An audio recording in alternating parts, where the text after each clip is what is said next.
Ya. Bung Karno mengatakan, jangan pernah membiarkan ujung lidah kita dijajah oleh cita rasa asing. Jangan tergantung pada impor. Sudut Dengar Parlemen.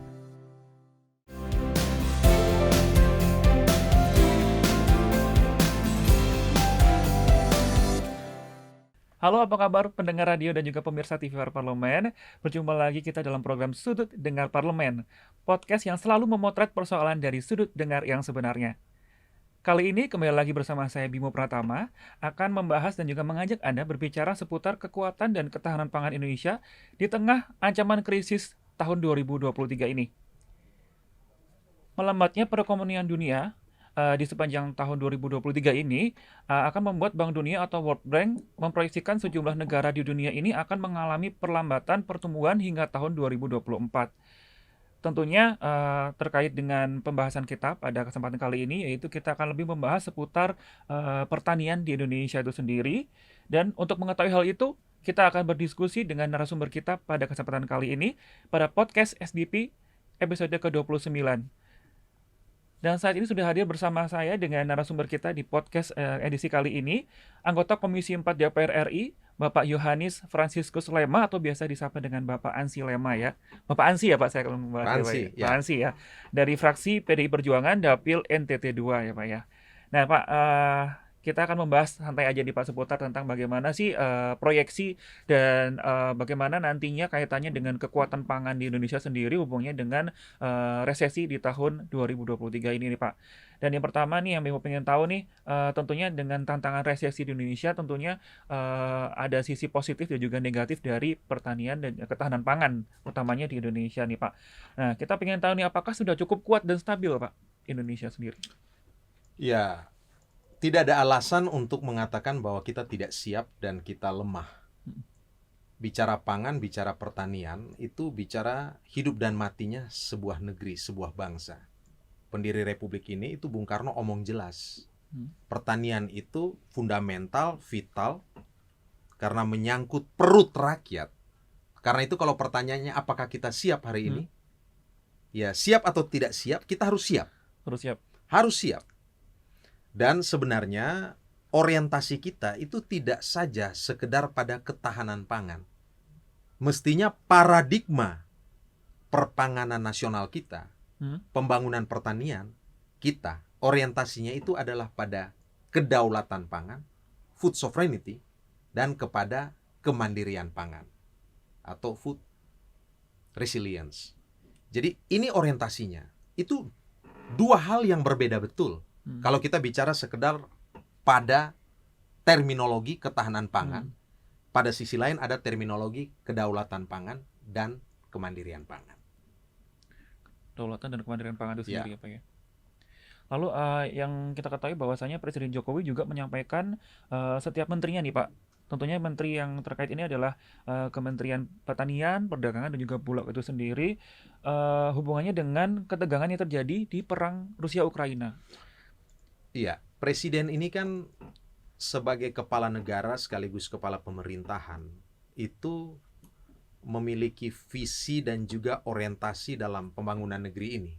Dan beliau sudah mendapatkan banyak hasil studi, hasil kajian, dan juga beliau tentu menyerap banyak informasi dari banyak pihak. Bahwa diprediksikan bukan saja sekedar dampak dari perang Rusia dan Ukraina kemudian akan menimbulkan resesi ekonomi ataupun juga krisis pangan. Ada yang mengatakan juga bisa kepada krisis energi.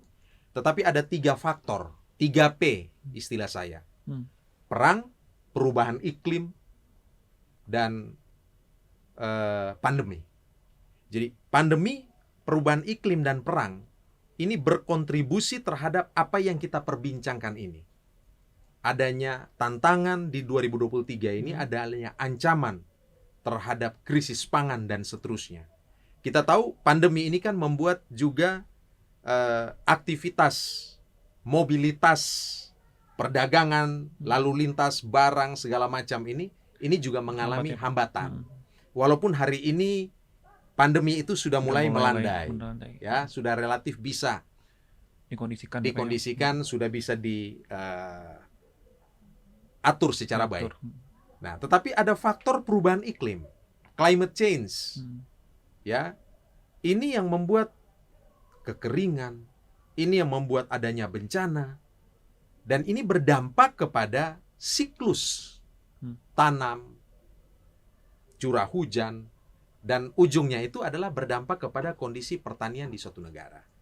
Nah, karena itu 3P ini, yang tadi itu istilahnya perang, pandemi, dan juga perubahan iklim, ini diprediksikan, dikhawatirkan ini akan mengakibatkan terjadinya krisis pangan. Bahkan Bank Dunia itu menyebut sekitar 70 negara itu akan mengalami resesi. Dan Badan Pangan Nasional dan Badan Pangan Dunia dan Pertanian itu FAO itu menyebutkan ada sekitar 533 juta penduduk dunia itu akan mengalami kemiskinan ekstrim. Dan 345 juta diantaranya juga akan mengalami kelaparan akut. Nah, ini sebenarnya merupakan tantangan buat kita. Tetapi sebenarnya kalau bicara soal pertanian, kita juga melihat bahwa dalam situasi pandemi kemarin COVID-19, sebenarnya salah satu-satunya sektor yang dibilang bisa memiliki daya tahan atau survive, bisa bertahan hidup, dan kemudian berkontribusi positif walaupun juga ada penurunan jika dibandingkan dengan yang lain, itu adalah sektor pertanian kita. Ya. Karena apa? Karena memang pertanian ini menyentuh hajat hidup orang banyak dan juga bicara tentang perut rakyat. Nah, FAO sendiri juga saya dengar juga memberikan penghargaan juga terhadap Indonesia ya Pak terkait hal ini yang Bapak ceritakan tadi. Tetap ketahanan pangannya tetap bagus gitu dia. Iya. Jadi saya lebih suka menggunakan kedaulatan dan kemandirian pangan. Karena pendiri Republik kita ini bicaranya itu. Saya ingin menjelaskan apa bedanya kemandirian dan kedaulatan dengan ketahanan. Kalau ketahanan itu bicara pada dua kata kunci. Aksesibilitas, ya, mengakses pangan yang terjangkau dan bergizi, ya. Jadi bicara soal ketersediaan. Mau didatangkan dari luar pun yang penting ada. Mau didatangkan dari impor pun yang penting ada. Itulah yang disebut dengan ketahanan pangan. Tetapi kalau kita bicara tentang kedaulatan pangan, itu maksudnya adalah komoditi yang dihasilkan dari dalam negeri kita. Apa yang kita makan, itulah yang kita tanam. Yang kita tanam, itulah yang kita makan. Dan kita harus bisa mandiri, berdiri di atas kaki kita sendiri. Nah, yang dikhawatirkan adalah dampak dari perang, dampak dari perubahan iklim, ya, karena bencana dan yang lain-lain, dampak dari pandemi, membuat negara-negara di dunia itu kemudian mengalami keterbatasan dalam produksi komoditi pertanian dan pangan. Maka kemudian mereka menahan produk-produk pertanian mereka untuk diekspor ke negara lain. Nah, ini yang dikhawatirkan. Dalam ekonomi politik internasional itu ini disebut dengan masa autarki. Jadi self-help orientasinya. Saya produksi, tapi karena situasi tertentu, saya harus mengutamakan, mengutamakan kebutuhan dari negara domestik. Sendiri. Nah, kalau tidak terjadi perdagangan seperti ini, perdagangan juga akan menimbulkan kemacetan. Mungkin kaitannya dengan resesi. Nah, negara kita akan mengalami bahaya kalau seandainya selama ini kita bergantung pada produk-produk asing, produk-produk impor. Nah, kalau negara-negara lain menahan produk dia, kalau dia nggak mau jual, kalau kita tergantung pada produk itu, yang orientasinya sekedar pada ketahanan pangan, lalu dari mana kita mau memenuhi ini? Padahal Indonesia ini kan dikatakan negara gemah ripah lojinawi. Negara yang orang bilang ke lagunya Kus Plus itu, tongkat kayu dan batu bisa jadi tanaman. Ya kan? Dan ini adalah negara agraris. Mestinya dari perut bumi Indonesia itu kita bisa memberi makan ya kepada perut dunia ini. Mestinya. Tetapi kata kuncinya adalah orientasi kita bukan sekedar pada ketahanan pangan, tetapi kemandirian dan kedaulatan. Ya, Pak ya. Lalu bagaimana Indonesia menanggapi tentang hal 3P tadi, Pak? Antisipasinya seperti apa? Ya, yang pertama tentu produksi kita, produktivitas kita itu harus digalakan, harus dinaikkan. Yang kedua, kalau hari kemarin kita itu bergantung pada produk-produk impor, Impor. mestinya kita melakukan kebijakan substitusi impor. Ya, Hmm. misalnya saya ambil contoh, Indonesia ini kan negara penghasil, negara produsen mie, yang menghasilkan mie, dan bahan baku mie itu adalah gandum. Dan kita tahu bahwa Ukraina, Rusia ini adalah produsen Penghasil gandum gandum besar. besar ya. Nah, situasi perang ini mengganggu. Hmm. Karena itu kita harus bisa memikirkan alternatif bahan baku atau bahan mentah untuk menggantikan gandum ini. Supaya kebutuhan kita untuk menghasilkan mie ini bisa Tetap terpenuhi ya, tetap Pak ya? terpenuhi. Nah, itu kalau tidak salah kemarin ada kebijakan dari Kementerian Pertanian melalui Direktorat Jenderal Perkebunan itu ingin mengembangkan sebuah konsep yang namanya sagunesia. Sagunesia. Menjadikan komoditi sagu itu sebagai pengganti dari gandum itu ini. sendiri. Nah, tapi kalau kita bicara ini terkait dengan substitusi impor ini, berarti kan harus ada riset, ada penelitian, ya. Jadi badan penelitian itu harus diperkuat. Ya, kita hari ini sudah punya BRIN, ya, betul. badan riset yang terintegrasi. Hal-hal seperti ini kita harus bisa melakukan penelitian. Betul. Ya, jadi kalau ditanya, menurut saya peningkatan produktivitas, dan ini adalah urusan dari Kementerian Pertanian sebagai lembaga yang mengurus produksi di sektor hulu. Yang kedua, kalau produktivitasnya bisa dinaikkan, ya harus ada substitusi impor tadi. Nah, yang ketiga, ya tentu petani itu harus diberikan berbagai dukungan konkret supaya mereka itu juga berdaya. Dan tentu kalau kita bicara petani ini juga antara lain sangat bergantung dari peran penyuluh. Penyuluh ini saya katakan ini ibarat dalam tanda petik gurunya para petani. Guru para petani ya. Ya, kita tahu kalau bicara petani di Indonesia, rata-rata petani yang masih konvensional, petani yang masih tradisional. Kita perlu mengupgrade mereka dengan pengetahuan dan skill, dan itu tidak bisa tidak hanya dilakukan oleh para penyuluh. Kenapa? Ya, para penyuluh ini memiliki mindset dalam pembangunan pertanian. Mereka memiliki skill atau keterampilan. Ya, ini yang harus bisa ditransfer kepada para petani itu sendiri. Supaya petani kita ya mungkin perlahan bisa mentransformasi dirinya dari konvensional, tradisional menjadi petani yang lebih modern dengan didukung oleh misalnya alat-alat mesin pertanian yang juga lebih modern ya, Pak ya? Lebih modern dan lebih baik. Kita akan membahas lebih lanjut nih Pak terkait pertanian, terkait kedaulatan dan kemandirian tadi. Tentunya setelah informasi yang berikut ini, tetap di podcast Sudut Dengar Parlemen. Sudut Dengar Parlemen. Ya, kembali lagi bersama saya Bimo Pratama di program podcast Sudut Dengar Parlemen, masih bersama Pak Ansy nih Pak. Nah Pak Ansy, tadi sekitar pembahasan kita tadi sebelumnya nih, kita pengen tahu juga tentang bagaimana sih pemerintah khususnya Presiden untuk menanggapi hal ini Pak terkait pangan itu sendiri. Ya, terkait dengan pangan yang kita bicarakan untuk mengantisipasi krisis ke depan ini, pemerintah kita itu menggelontorkan dana, itu sudah menyiapkan dana sekitar 95 triliun. Ya. Dan ini bisa dipakai untuk banyak hal yang tadi kita diskusikan. Artinya apa? Politik penganggaran ini sebenarnya sudah disiapkan oleh pemerintah kita untuk mengantisipasi semua hal ini. Tinggal bagaimana Kementerian Pertanian sebagai teknis, di sana juga ada Badan Pangan Nasional, ada Bulog, juga ada Kementerian Perdagangan yang antara lain mengurus tentang perdagangan ya, ekspor, impor dan segala macam. Ini harus bisa saling bersinergi dan berkoordinasi untuk menyiapkan langkah-langkah konkret lah, kira-kira seperti itu. Nah, tetapi tadi kan saya sudah singgung soal substitusi impor, saya sudah singgung soal peningkatan produksi ya di hulu. Ya, mungkin juga perlu juga dikembangkan soal apa ada hal lain ya Pak ya? Diversifikasi pangan. Ya, pangan-pangan lokal itu perlu dimunculkan gitu. Selama ini kan kalau kita bicara kebutuhan pokok kita, makanan pokok kita, pasti jawabannya adalah beras. Beras, ya betul. Ya, nasi maksudnya. Nasi, ya. Dari beras kemudian jadi nasi kan. Nah, ini kan adalah politik politik penyeragaman pangan menurut saya. Jadi berlawanan dengan politik penyeragaman pangan itu harusnya memunculkan diversifikasi pangan.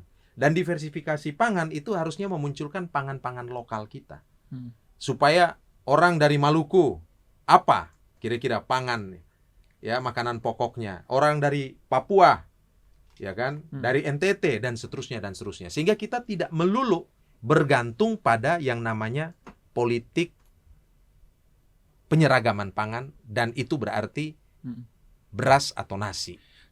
Dan juga aku pengen tahu Pak tentang bagaimana apa aja sih komoditi utama ekspor dari Indonesia sendiri Pak? Kalau ekspor banyak ya. Ya, kalau ekspor ya kita senang-senang aja. Yang menjadi kekhawatiran kita itu adalah komoditi yang masih kita impor. Masih impor ya Bang? Ya. Tadi gandum misalnya. Ya. Terus kedelai. Terus daging sapi. Terus ya bahkan hari-hari ini Gula juga ya Pak? gula, yes. Hari-hari ini kan untuk kebutuhan cadangan beras pemerintah atau CBP, itu kita masih mengimpor beras dari luar negeri. Nah, ini kan harus menjadi evaluasi buat kita bersama soal bagaimana kita menyiapkan lumbung untuk mengisi komoditi-komoditi produk pertanian kita. Kalau bicara Indonesia ini kan, waduh, sebenarnya di masa lalu itu kan kita dijajah karena punya kekayaan, selain kekayaan alam, tetapi yang utama itu adalah rempah-rempah kan. Iya. Ya kan?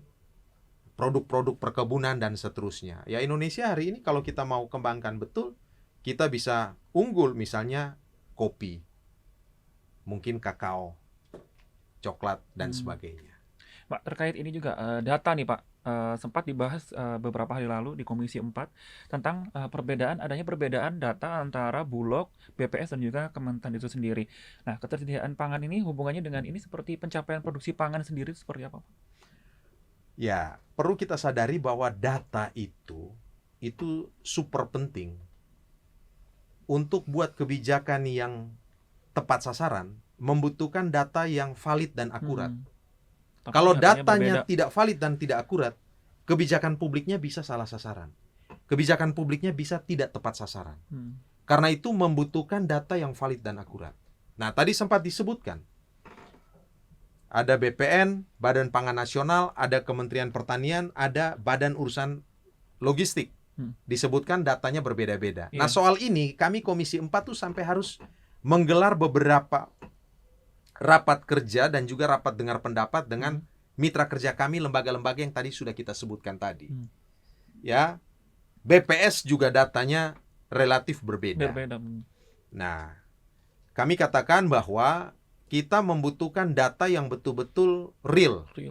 Data yang betul-betul valid dan akurat. Karena itu tolong ya kerja yang benar, dan ego sektoral itu harus bisa dipangkas begitu. Jangan sampai masing-masing lembaga negara ini berjalan sendiri-sendiri. Nah, jadi beberapa lembaga yang kita sebutkan tadi itu diharapkan ada semacam koordinasi, ada semacam komunikasi dan interaksi yang mendalam. Mereka mungkin perlu membicarakan bagaimana teknik pengumpulan data, pengambilan data yang tepat. Dan sinkronisasi data itu menjadi kata kunci yang harus mereka lakukan. Sebetulnya untuk menjadi dasar sendiri apa Pak? Dasar perbedaan ini kenapa kok ada perbedaan sendiri? Ya, itu kan berarti soal bagaimana teknik mengambil data di lapangan ya, kira-kira seperti itu. Saya sendiri bukan ahli di bidang ini. Tetapi kita ingin bahwa memang ada semacam single data. Ya. Kalau beda-bedanya masih dikit-dikit, masih kecil, ataupun masih dalam margin of error yang masih bisa kita toleransi, it's okay. Tetapi kalau perbedaan datanya itu kemudian bisa sangat terpaut jauh, sangat kontras atau diametral posisinya, berhadapan-hadapan, bertolak belakang, itu kan akhirnya kita mengambil kebijakan yang salah kan. Misalnya di satu sisi ada lembaga yang mengatakan kita surplus kok, berarti kan tidak perlu kita impor. Tetapi ada yang mengatakan kita defisit kok, wah berarti kita harus impor. Nah, ini yang benarnya nih yang seperti apa? Nah, pemerintah itu sudah membentuk satu badan yang namanya Badan Pangan Nasional. Lewat mandat Undang-Undang Nomor 18 Tahun 2012. Ya kan? Ada yang mengatakan ini Badan Pangan Nasional apa sih bedanya dengan Bulog? Banyak Apa ada sih? pertanyaan gitu. Ada begitu kan? Iya, Ini dipikir sama nih fungsinya Pak apa? gitu. Ya kan dipikirnya sama. Sama gitu. Kok sudah ada Bulog, kok ada Badan Ada Badan Pangan Pangan lagi. Nasional. Nah, dalam undang-undang ini badan ini betul langsung di bawah presiden. Undang-undang ini dilahirkan tahun 2012. Tapi bayangkan baru tahun 2021 badan ini itu dibentuk. 9 tahun kemudian ya. Ada kepala badannya, ada Bagian struktur struktur. hierarkisnya, ya, ada bagian-bagiannya dan kemudian baru dibentuk. Pertanyaannya kenapa? Badan ini kok dibentuk 9 tahun, hampir 1 dekade. Analisa saya, banyak pihak tidak suka ada badan ini. Karena mungkin mengganggu banyak kepentingan. Kalau tidak kan kenapa nggak dibentuk aja badan ini? Lalu untuk apa ada badan ini? Apa bedanya dengan Bulog? Ringkasnya saya katakan begini. Bulog itu pada sisi operasional, eksekutor. Sementara Badan Pangan Nasional ini pada level sebagai regulator. Regulator ya. Jadi kalau kita sebut urusan pangan itu ada macam-macam. Sebenarnya pangan itu juga termasuk Kementerian Kelautan dan Perikanan. Karena ikan itu kan juga bagian dari pangan Indonesia. ya kan, sumber makanan Sumber buat makanan. kita dan seterusnya. Nah, jadi Kementerian Pertanian ini urusannya produksi di hulu, ya kan? Bulog sederhananya misalnya kerjanya itu adalah untuk menjamin stok pasokan. Ya, misalnya CBP, cadangan beras pemerintah. Mestinya pada saat panen raya Bulog serap yang banyak. Itu sekitar bulan Februari Maret panen raya biasanya. Nah, nanti ketika akhir-akhir tahun, nah, Bulog ini punya tanggung jawab untuk melakukan dalam tanda petik intervensi pasar, untuk melakukan stabilisasi harga. Beras harusnya dilepas. Ya. Kira-kira seperti itu. Nah, lalu Badan Pangan, ada juga Kementerian Perdagangan. Kementerian Perdagangan itu urusannya pada perdagangan, yaitu berarti jual beli, yaitu berarti ekspor impor. Tapi itu dihilir.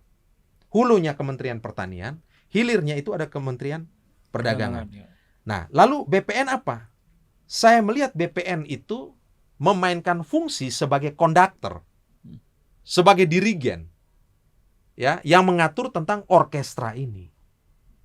Ya, jadi ada semacam ensemble yang sana mainkan apa, ini mainkan apa, tetapi kemudian menimbulkan harmoni, menimbulkan suara yang baik. Karena itu sinergitas itu perlu. Dan dimulai dari data, dimulai dari perencanaan yang benar. Ya. Lalu pembagian tugas, ya, diferensiasi tugas dari masing-masing lembaga itu seperti apa. Ya. Terima kasih Pak. Akhirnya kita akan membahas lagi Pak di segmen ketiga nanti tentang food estate tentunya setelah informasi berikut ini, tetap di podcast Sudut Dengar Parlemen. Sudut Dengar Parlemen.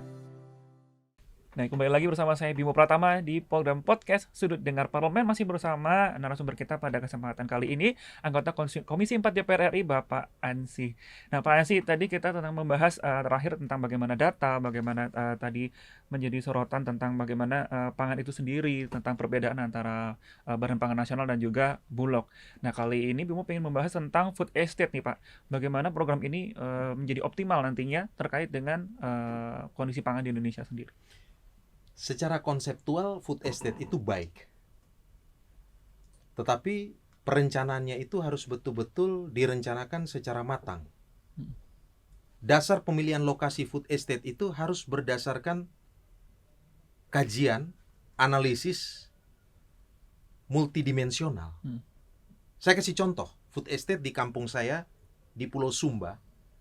Sumba itu ada 4 kabupaten, salah satu lokasi food estate itu Presiden sudah sampai ke sana. Itu namanya Sumba Tengah. Ketika ada food estate, saya sebagai putra daerah tentu senang. Oh, berarti ada perhatian dari pemerintah pusat. Tetapi dasar dari pemilihan itu harus berdasarkan survei, kajian, analisis, kesiapan. Contoh, kita mau tanam padi di situ di lokasi food estate. Punya air nggak? Bagaimana dengan infrastruktur irigasi?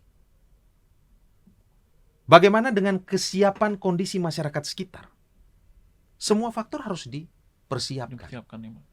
Kalau sekedar berorientasi pada proyek dan harusnya dijalankan, yang terjadi adalah seperti yang kita lihat hari ini. Secara konseptual food estate itu baik, tetapi implementasi di lapangan menimbulkan banyak masalah. Masalah. Saya berani mengatakan ini karena ada temuan BPK tahun 2020 itu, dana food estate itu sekitar 803,3 miliar. Dan juga disebutkan, ya, program food estate ini dari segi perencanaan itu belum berdasarkan data dan informasi yang valid. Nah, itu yang kita sebutkan itu. Ya. Nah, saya pernah turun juga ke lokasi food estate di Kabupaten Belu, di Atambua, itu berbatasan dengan negeri Timor Leste. Ya, yang kita temukan juga kondisinya seperti itu. Sama juga ya Pak ya? Ya, Banyak tidak jauh masalah berbeda. juga. Jadi kalau kita tanya, sebenarnya secara konseptual ini baik, tetapi perencanaannya Aplikasiannya, sampai aksi implementasinya harus dipersiapkan secara profesional. Bagaimana pelibatan petani rakyat misalnya? Bagaimana kesiapan infrastruktur irigasi? Hasilnya. Bagaimana kesiapan alat-alat mesin pertanian, bibit, pupuk, dan seterusnya? Nah, itu tentu disiapkan oleh kementerian terkait. Tetapi pertanyaan selanjutnya, setelah food estate ini dibangun dengan anggaran katakan ratusan miliar, lalu dampak terhadap peningkatan kesejahteraan rakyat di sekitar situ bagaimana? 1 hektar kira-kira bisa menghasilkan berapa ton komoditi? Nah, ini kan semuanya harus bisa dihitung. Jangan sampai investasi kita itu menjadi besar pasak daripada tiang. Atau tidak menghasilkan apa-apa. Nah, BPK menyampaikan hasil temuannya terkait dengan program ini. Tetapi untuk tahun 2023 ini juga menjadi catatan oleh Komisi 4 yang disampaikan kepada Kementerian Pertanian.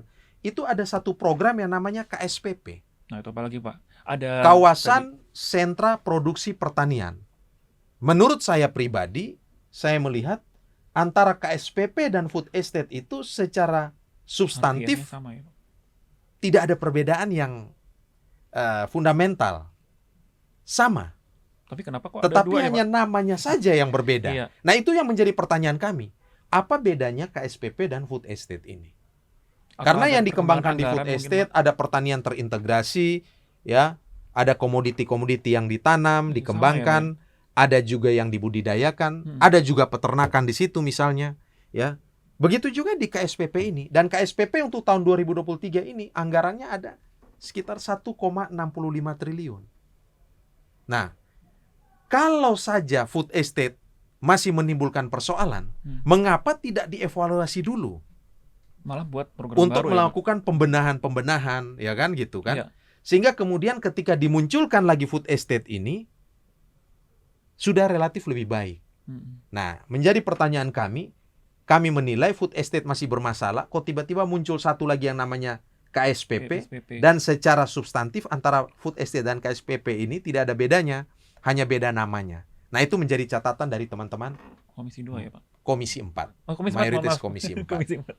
Dan itu sendiri, apakah sudah ada studi tersendiri Pak? Apakah ada studi lebih lanjut tentang perbedaan ataupun kenapa kok Kementan membuat dua program yang sama? Ya, tentu Kementan mengatakan bahwa ini kan program kementerian dan juga bisa memberikan manfaat buat petani, buat masyarakat kan. Tetapi setelah kami periksa, ya kami melihat bahwa ya penganggarannya itu harus berbasis, kembali lagi, kata kuncinya tuh di perencanaan. Kalau perencanaannya baik, perencanaannya benar, perencanaannya profesional, pasti program itu akan berjalan secara baik. Nah, kami Komisi 4 ini punya peran, ya selain melakukan politik anggaran, ya juga mengawasi program-program ini. Hasil pengawasan kita soal food estate ini ada sejumlah catatan. Bahkan teman-teman itu mengusulkan Komisi 4 membentuk panja food estate. Karena melihat ada ini program yang dianggap mau dijadikan sebagai idol, tetapi dari segi implementasi dan capaiannya itu menurut kami jauh dari harapan. Jadi antara ekspektasi dan realita, implementasi dan aksi di lapangan itu berbeda jauh. Dan terakhir nih Pak, kita pengen tahu nih Pak tentang kesimpulan dan juga mungkin kritik dan saran Bapak, masukan juga terkait program-program dari Kementan tadi Pak. Ya, yang pertama terkait dengan krisis saya kira tindakan pemerintah kita di bawah Presiden Joko Widodo ini sudah tepat dan sudah benar. Menyiapkan anggaran sebesar 95 triliun ya untuk mengatasi resesi, krisis dan sebagainya. Kenapa? Karena kita tahu bahwa kenaikan harga pangan karena mungkin produksinya terganggu karena perubahan iklim, perang dan sebagainya, mobilitasnya juga akan terganggu, distribusinya terganggu, harganya naik akan mengakibatkan inflasi. Ya, jadi ada faktor perubahan iklim, ada faktor pandemi. Mungkin pandemi udah agak berkurang, tapi ada faktor perang. Kita belum tahu perang ini akan kapan berakhirnya. Saya sudah kasih contoh tadi, misalnya soal gandum kan, bahan baku mie. Bahan baku mie tadi. Nah, itu aja kita sudah harus mulai berpikir. Jadi kita harus menggunakan momentum ini untuk mentransformasi cara-cara kerja kita menjadi cara kerja yang lebih modern. Ya, jadi krisis ini harus kita syukuri. Kenapa? Krisis ini membuat kita itu dalam tanda petik dipaksa untuk cepat berubah. Contoh, pandemi. Kita anggap sebagai krisis global pandemi ini. Membuat apa? Kita hidup lebih bersih. Lebih higienis. Pakai masker, cuci tangan berkali-kali, jaga jarak, dan seterusnya. Nah, mestinya semangat itu, spirit itu juga bisa masuk ke konteks yang dikhawatirkan oleh presiden ataupun pemerintahan kita ini. Jangan sampai karena faktor perang, perubahan iklim, dan pandemi ini mengakibatkan terjadinya krisis pangan. Nah, tetapi ini peluang ini bisa kita ambil. Dengan cara apa? Ya, menggenjot produksi dalam negeri, ya, melakukan substitusi impor, dan kemudian melakukan diversifikasi pangan-pangan kita. Dan juga mungkin menggalakkan jalur rempah yang sering dikatakan oleh Presiden Joko Widodo dan Ketua Umum kami, Ibu Megawati Soekarno Putri. Jalur rempah. Indonesia itu dulu dikenal dengan jalur rempah.